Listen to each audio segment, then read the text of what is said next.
No, this isn't one of Loki's tricks. Today on TalkBricks, we're here to talk about set number 6867, Loki's Cosmic Cube Escape.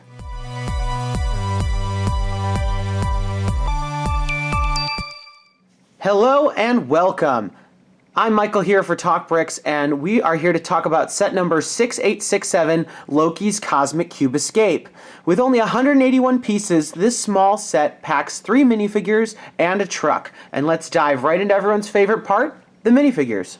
So first we're going to start off with Hawkeye. And Hawkeye is the bow and arrow wielding Avenger. And one of the things that we really like about this design is this torso print. So if you're looking at this print here with me, you'll notice the red, that dark red detail, the black, and if you get really close, you can actually see the mesh printing, which is something that I really love. Cross body, he has the strap to the quiver, which you'll see on his back, but I really like this detail up at the top of the legs, which extends to the torso, which are these little buckle details. The printing's off a slight bit, but just overall nice shiny silver. And we also continue down to this leg printing where we see those different buckles and straps, which just gives him a more tactical feel. He does have this bow and arrow weapon, his signature trademark, and you'll notice here that it's a compound bow, so this is a more modern bow, not like the ones we've seen in the Castle sets, nor the Lord of the Rings sets. So just a really nice addition. This was a new piece at the time, so very cool. And you notice he has one black hand, which is most likely for a glove, which he might be wearing as protection. He has these red glasses on, which kind of remind me of Cyclops from the first couple X-Men movies, James Marsden's character. So kind of reminiscent of that. I don't really think we saw him in these in the movie, so not the best, most accurate depiction, but nonetheless. He does have this slicked back hair, which I'm not so sure was accurate either. Jeremy Renner had a pretty standard haircut, and it definitely wasn't this slicked back look. But speaking of slicked back, let's take a look at the back. So the back of the figure has some more great printing. We see the strapping that I mentioned on the front carry over to the back, and here we've got the quiver. So you can see in there the tops of the bows, or the arrows I should say, those little feather pieces, the tips of the arrows. And this was a cool prop from the set where it would actually switch tips depending on which setting he had chosen. So pretty nice there, and let's look. He does have one alternate face. In this case, it is this angry face. So this might be a little bit more accurate, though I'm not sure he was ever this angry in the movie. And the next figure we'll go ahead and take a look at is Loki. So Loki here is Thor's brother. He's one of the Asgardians, and he's one of the major villains, really, in the series, both in the Thor series and the Avengers series. But I really love this figure, mostly the robes that you'll see here. So I really think that that gold detailing, the way it continues down onto the legs, the strap that we see running across his body, and up at the collar and the shoulders, that kind of gold detail, I just think it's really nice and reminds me a lot of the costume that Tom Hiddleston wore in the movie. One thing I will say is that this really bright green cape is just maybe a little too bright green. I think maybe the dark green that we're used to seeing now in some of the sets would have been more appropriate. He does have 2 handheld items, the first of which is the Cosmic Cube, and this wouldn't be Loki's Cosmic Cube Escape without Loki and his Cosmic Cube. Really, the name of this in the movie was the Tesseract, which was this kind of mythical power that everyone seemed to be after, and you might also remember it from the Captain America movie. Here we've got Loki's staff, which is made of 2 pieces, this kind of dagger piece and this staff piece. So a lot of interesting detail going up. It's got these 2 major curves and that pointy tri-point dagger. This is not an accurate depiction in Lego form, unfortunately. It was a much shorter staff. It only had maybe 1 of these curved pieces, so it would have been nice to see a new mold for the set, but I guess they were trying to reuse some of the pieces from Ninjago. He does have a very interesting helmet sculpt. He's got these 2 giant ram's horns, which I really like, and he's got all this great detail from the very back with this detail above the back of the neck and all the rest of the details on the forehead and the jaw. His face is pretty standard here, just kind of a pretty straight look, and I'm not sure that that was the best depiction of Loki's character either, and he has no back printing on the back of the torso or the back of the head. So let's go ahead and put Loki down. And I'm knocking everyone over.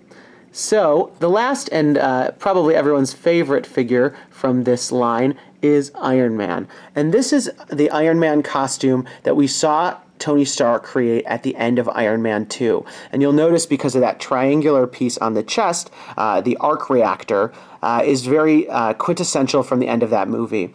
So some really nice detailing here. I really love all of the Iron Man prints that we've gotten from the Avengers series and the Iron Man sets, where you can really see all the different layers of metal, and then it continues on to this gold on the legs, and you can see just how shiny that is in the light. And I also really like the helmet. At first I thought it was a little bit too stretched out, and it might very well be, but it looks really nice from the side and from some other angles. So I think overall it's pretty effective. One of the nice features of the helmet is that it does actually flip up, so we can see Tony Stark, Robert Downey Jr.'s face depicted here, and I think this is actually really great. This is one of two of his faces, which is this kind of angry and determined face, so I think this is a really nice version of him. He does have, if we just close this on up, a few accessories. These are just two 1x1 round studs to be the hand repulsors, and these 1x1 round bricks to be the foot repulsors to kind of show him flying. On the back, we get a continuation of the detail from the front, just some little gold detailing in the black panel lining. Like I said, I really am a big fan of this, and you can see just more of the intricate sculpt on the helmet. But let's take a look at the alternate face. Just kind of the suave Tony Stark face, which I think is really nice and definitely reminiscent of the character. This is the same face that we've seen in every Iron Man since, so clearly they got something right here. I'm going to go ahead and put his helmet back on, and we'll take a look at the truck. So this is a pretty small set, and the major piece of this set is the truck. And this is a S.H.I.E.L.D. truck. So you may remember from this scene in the movie that they were escaping from the S.H.I.E.L.D. facility, and they needed to steal this truck. And Loki here was escaping with the Tesseract Cube after hypnotizing the Hawkeye character. So here we've got that truck, and this was directly out of the movie, so it's nice to see that the sets are, well depicted from the film. This truck it's a pretty nice truck, but it's not the best truck I think we've ever seen. One of the good things that they did was they gave it these really beefy tires, and they tried to do these kind of side curve pieces to bulk out the truck, so to make it look as big and tactical as it turned out to be. I am a fan of the front of this truck. They use this piece here and this piece as well to create a real armored look and a really tough front end, and I like the headlight pieces that we see there. We do have some really great sticker details as well on the hood. We've got this kind of older style S.H.I.E.L.D. logo on the right, as well as some maybe some bullet holes or some scratches, and the detailing of the venting over the engine to keep the engine cool. So I am a fan of that sticker. We do see some other stickers in this set. We've got another old style S.H.I.E.L.D. logo on the door and the S.H.I.E.L.D. Branding, which I don't know how overt S.H.I.E.L.D. was during the movie to put their name on everything, but nonetheless, we do have another sticker back here, this LFE C68, and we see all of the same details on the other side. Looking a bit more at the features of the truck, we do have this clip here holding a fire extinguisher piece off the side of the truck. I don't think that was present in the film, but they do this a lot of times with these different agents or Avengers sets, are trying to give you some piece of equipment to hook onto these different hooks. So maybe it could have been some other antenna or something that they might have used, but alas. On the roof, we do have another sticker piece here. We've got that just detailing that goes across, as well as some lights, the red and the gray. We do have some pieces up here, though, to create kind of a floodlight action up there, which I think is actually looks pretty nice considering how simple the build is. On the other side, we have an empty clip, and we have on both sides these flick fire missiles. So they can be positioned and they can go all the way around. So you can see that there. And with the flick fire missiles, what you do is you just flick your finger against the back. It pulls out like this and then launches away. So I won't do that just so I don't lose it. But you can see it has these little red ends, which typically they always have some sort of projectile like this in these types of sets. On the back, we do get some additional details. We have a rear window to the kind of cab section. We've got these two right and left bars, which a minifigure can hold on to. And then we have this detailing, which is a play feature that we'll go through a little bit later. So with the truck, obviously it needs someone to pilot the truck. So let's go ahead and show you the cockpit, the cab area. So it's a pretty simple cab. We do have some details of the chair in blue. We've got on the left here this lever piece that can be raised and lowered and can be held in the minifigure hand. We have this steering wheel which can actually turn, and this printed 1x1 piece which seems to be some sort of fuel gauge or something of that sort. So if we go ahead and look, you can also see this back rear window. It does move, but it's being blocked, so unfortunately you can't open it in this set. But let's take a look at what it's like when Hawkeye is inside. So with Hawkeye, what you're going to do is you're going to take off his bow and arrow, and we're going to use that empty clip on the side here to hold on to it to make sure that it's got a place and we don't lose it. So it actually looks pretty nice over on the side. And then we can just put his arms up, put him into the seated position, and just set him on into the cab onto the blue chair. So with all the different trucks and cars that we see in Lego form, they usually can only hold one minifigure, and this is no exception. So one thing that you'll notice after you put him in is you just really notice how shallow the windshield is of the truck. It's nice that he can see, which isn't always the case with these types of things, but he looks pretty good in there. It seems to be a decently appropriate scale. But I wish that windshield area could have been a little bit bigger. But at least it works, and you can see his bow and arrow, how it clips on to the side. Obviously, with any sort of car, we want to make sure, can it roll well? And in this case, it definitely can. So it's nice that this rolls on by.